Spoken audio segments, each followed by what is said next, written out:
Good afternoon and welcome to our part 2 training on control and letting go. It's Lindsay here from Recharge.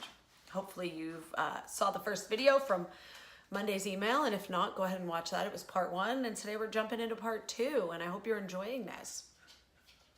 Now on Monday, I presented the idea that control is just an illusion to you, in the hopes that you sat with that and digested that a little bit and kind of felt out how that belief felt for you, right? So today, right, that the idea of part 1 was bringing in some awareness to just where and how much control comes into your life and how prevalent control is in your life, and how much you're feeding into the idea that maybe you have control when really it's just an illusion. Because if you think about the kidding yourself into thinking you can exert control over something, you're just wasting a lot of energy, right? So that's the idea behind changing up that belief system, bringing in the awareness, becoming aware, seeing that there's an issue that maybe you need to work on. The next part of that is going to be mindfulness. Because as you may have read the email here today already, and if not, maybe watching the video first, either way, that's okay. The next step is bringing in mindfulness, because what I really most importantly want you to realize is that the only time and the only place that you can actually shift anything or free yourself from anything is right now in the moment, right?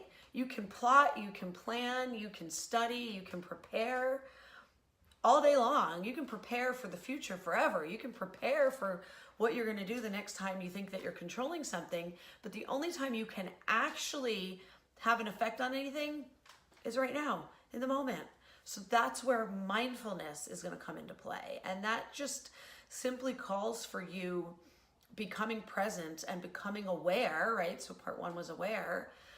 Becoming aware of when your control might want to creep up, and then being mindful of your behavior over the course of the day, over the course of the time, each and every time. And how do you become mindful? Well, you stay present in the moment. How do you stay present in the moment?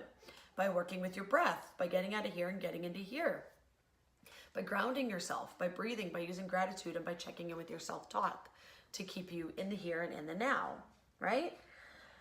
So the idea is that you're becoming aware, you're becoming mindful, so you can start to catch yourself when you are doing it, right? When you are getting caught up in the idea that you can control something, when you're creating your own suffering, because where does your suffering come from?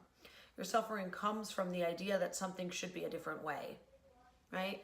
So when you can start to accept that things are exactly as they are, you'll start to lessen your need for control, okay? So the next part, we'll be talking about what you can do in the moment. That'll be coming to you on Friday. It'll be about tools you can use in the moment. You've become mindful, you've become aware, you've become mindful, you're committed to releasing your need to control. And in part 3, we're going to talk about what you can do in those moments. All right, we'll see you then.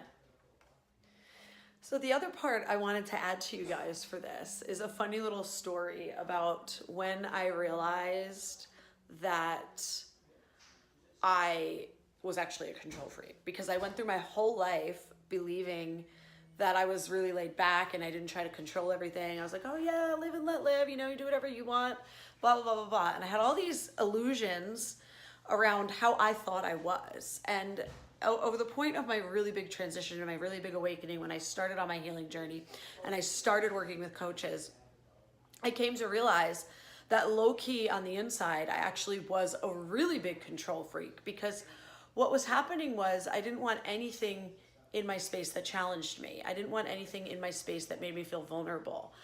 If you acted a certain way, I didn't really want to be around you. And when you really, really, really get honest with yourself, you can start to see how all of these different behaviors and defenses and walls and all of that are all just other forms of control.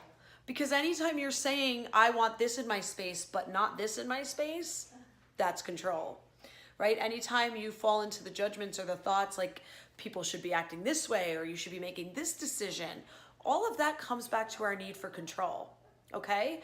And when you get really honest with yourself, and in the prompts today, you start asking yourself things like, you know, why do I feel the need to control? If I feel out of control, how does it make me feel? Because that's going to start to expose where you feel safe, where you feel secure, where you don't feel safe, where you do feel safe, where you do feel secure, and where you don't feel safe, where you don't feel secure.